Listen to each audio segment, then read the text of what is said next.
Everyone, good morning. কেমন আছেন আপনারা সবাই? আশা করছি সবাই খুব ভালো আছেন, আমরাও ভালো আছি। তবে যা গরম পড়েছে সত্যি ভালো থাকা যাচ্ছে না। বাইরে রোদের অবস্থাটা দেখেছেন? বাইরেটা দেখলেই বোঝা যায় যে কীরকম পরিমাণে রোদ উঠছে। মানে বেরোলেই না মনে হচ্ছে যেন সব এনার্জি একদম বাইরে রেখে দিয়ে তারপর ঘরে ঢুকছি। আজকে আর সকাল সকাল উঠতে হয়নি, কারণ আজকে রিহান বাবার স্কুল নেই, তাই আজকে 7:30টার সময় উঠেছি। ও যদিও এখনও ঘুমাচ্ছে, তাই আমি একদম আস্তে আস্তে কাজগুলো সেরে নিচ্ছি, কারণ একটুখানি আওয়াজ হলেই আমার ছেলে আবার ঘুম থেকে উঠে যাবে। আর আমি চাইছি ও আরও একটুখানি ঘুমাক, কারণ আজকে সানডে, আর সানডেটা পেরোলেই আবার স্কুল শুরু হয়ে যাবে। যদিও কালকে সোমবারটা একটু ছুটি আছে। আমি ঘুম থেকে উঠে একটু এক্সারসাইজ করে নিজে ফ্রেশ হয়ে নিয়েছি। নিজে ফ্রেশ হওয়ার পর ভাবলাম আমার এই ইনডোর প্ল্যান্টটাকে একটুখানি ফ্রেশ করা যাক, কারণ আমার এই কিচেনের জানলাটা দিয়ে এত পরিমাণে রোদ আসে না সকালবেলাটা, যে গাছগুলো আমার পুরো শুকিয়ে যাচ্ছে। তো সেই জন্যেই পাতাগুলো একটু ভালো করে ধুয়ে গোড়াটাকে একটুখানি হাত দিয়ে ঠিকঠাক করে তারপরে ওটার মধ্যে জল দিয়ে আবার জানলায় রাখলাম। আমার তো পার্সোনালি মনে হয় এখন নিজেদের থেকে গাছগুলোর পরিচর্যা করা বেশি দরকার, কারণ গাছগুলো না থাকলে আমরা কোনোভাবেই সারভাইভ করতে পারবো না। আর যে হারে গরম পড়েছে, গাছের পরিচর্যা ভীষণভাবে দরকার, না হলে সত্যিই গাছগুলো মরে যাবে। এদিকে আমি আমার রিহানের খাবারটা রেডি করে নিচ্ছি, আর খাবারটা রেডি করেই যাব ওকে ডাকতে, কারণ ওই টুকটাক কাজ করতে করতেই প্রায় 9:45 বেজে গেল আমার। আজকে সেরকমভাবে কিছু কাজ করে উঠতেই পারিনি। আসলে এতটাই গরম পড়েছে না যে কোনো কাজ করতেই ইচ্ছে করছে না, তাই একটা করে কাজ করছি, আবার গিয়ে বসছি।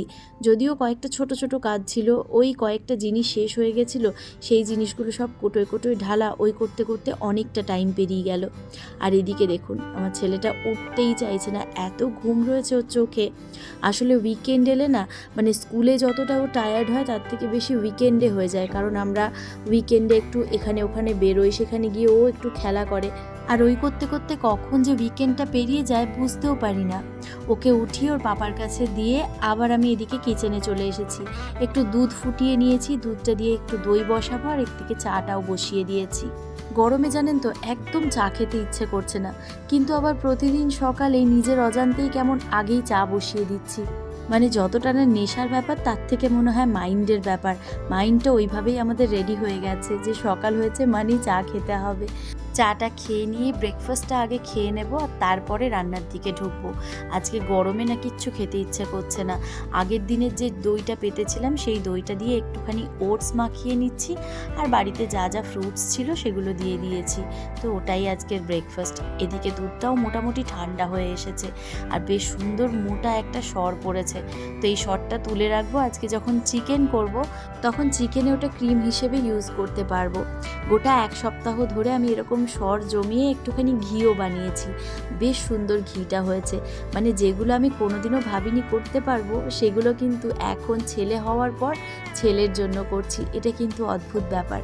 এদিকে দইটা আমি বসিয়ে দিয়েছি, আজকে দিনের বেলাতেই বসালাম, কারণ আমার একটা ফ্রেন্ড বললো যে দিনে বসালেও কিন্তু সুন্দর বসে যাবে। তো আমি জেনারেলি রাতের বেলাতেই দইটা বসাই। তো দেখা যাক, সন্ধে অবধি আমি খুলবো ওটা, আশা করছি দই বসে যাবে। এদিকে আমার হাজব্যান্ড গিয়ে একটু বাজার থেকে সবজি নিয়ে এলো এরই ফাঁকে। তো সেই সব সবজিগুলোকে একটুখানি আমি গুছিয়ে রেখে দিলাম। আগে যখন মায়ের কাছে থাকতাম তখন একটা কাজ মা যদি করতে বলতো কি বিরক্তই না হতাম, কিন্তু এখন দেখুন কি সুন্দর, কাউকে বলতে হয় না। আমি নিজেই জানি যে কোন কাজটার পরে আমাকে কোন কাজটা করতে হবে, কতক্ষণের মধ্যে কোন কাজটা সেরে নিতে হবে। মানে এ এক অদ্ভুত চেঞ্জ একটা মেয়ের লাইফে, তাই না? তো ঘরের যা টুকটাক কাজ ছিল সেগুলো সব মোটামুটি সেরে নিয়েছি। এবার চলে এসেছি কিচেনে। আজকে যেহেতু সানডে, তাই একটু চিকেন বানাবো। আর আজকে না চিকেন বানাতে গিয়ে অদ্ভুত একটা এক্সপিরিয়েন্স হয়েছে, সেটা এখন বলবো না, চিকেনটা আগে শুরু করি তারপর আপনাদেরকে বলবো। আপনারা শুনলে অনেকে আমার উপর রেগেও যেতে পারেন, আবার হাসিও পেতে পারে। আমি জানি না কোন রিয়াকশনটা হবে। যদি আপনারা পুরো ভিডিওটা দেখেন তাহলে আমাকে অবশ্যই কমেন্ট করে জানাবেন যে এরকম অভিজ্ঞতা বা এইরকম জিনিস আপনাদের সাথে কখনো হয়েছে কি না। তো যাই হোক, আমি সব গরম মশলা দিয়ে আমি আলুগুলো একটু ভেজে নিলাম, আর তারপরে যে ঘটনাটা হচ্ছে সেটা আপনারা দেখতে পাচ্ছেন। আমি একটুখানি কারি পাতা দিয়েছি, যেটা আদৌ কারি পাতা ছিল না। কারি পাতার বদলে আমি বুঝতে না পেরে দিয়ে দিয়েছি নিম পাতা। এই নিম পাতাটা আমার শাশুড়ি মা দিয়েছিলেন যখন আমরা বাড়ি গিয়েছিলাম। তো সেই নিম পাতাটা রাখা ছিল, আর আমি ভেবেছি যে এটা বোধহয় কারি পাতা। তো খুব খুশি হয়ে আমি কারি পাতা দিয়েছি। তারপরে গোটা রান্নাটা করেছি ভীষণ সুন্দর করে। আমি যখন রান্নাটা করছি ঠিক তখনই আমার এক ফ্রেন্ড তার বাচ্চা আর তার হাজব্যান্ডকে নিয়ে আমাদের বাড়িতে এসেছিল। তো ওরা কিছুক্ষণ বসেও ছিল। আর জানেন, আজকে ভেবেছিলাম এই চিকেনটা বানিয়ে ওদের কয়েকটা টিফিন আমাদের বাড়িতে আছে, সেই টিফিনে করে ওদেরকে দেব।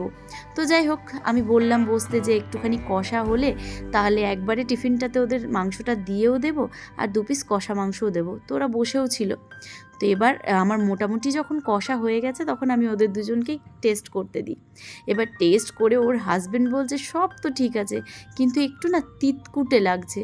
তখনই আমার অবাক লাগে যে তিতকুটে কেন লাগবে। তখন আমার হাজব্যান্ড দেখতে পেয়েছে নিম পাতার প্যাকেটটা। ও দেখে বলে, তুমি কি দিয়েছো ফোড়নে? তখন আমি বললাম কারি পাতা দিয়েছি। তখন বলছে, আচ্ছা তুমি কারি পাতা দাওনি, তুমি নিম পাতা দিয়েছো। মানে ভাবতে পারছেন চিকেনটার কি অবস্থা হয়েছে। আমি কুকারে করে আবার আলাদা করে আমার ছেলের জন্য বিনা ঝালে বানালাম। তারপর দেখি ওরটাও প্রচণ্ড তেতো হয়ে গেছে, আমাদেরটা তো হয়েইছে। তারপর সে আবার আরেক খাটনি, স্নান টান করে এসে ছেলেরটাকেও পুরো ধুলাম, ধুয়ে তারপরে আবার অল্প মশলা দিয়ে ওরটা বানালাম, যদিও খায়নি খুব একটা ভালো করে। আবার আমাদেরটাও পুরো এক কড়াই জল দিয়ে ভালো করে ধুয়ে শুধু মাংস আর আলুগুলো তুলে নিলাম। তারপরে আবার আলাদা করে মাংসর মশলা বানিয়ে আবার চিকেনটা রান্না করলাম। এই সব করতে করতে প্রায় 2-2:30।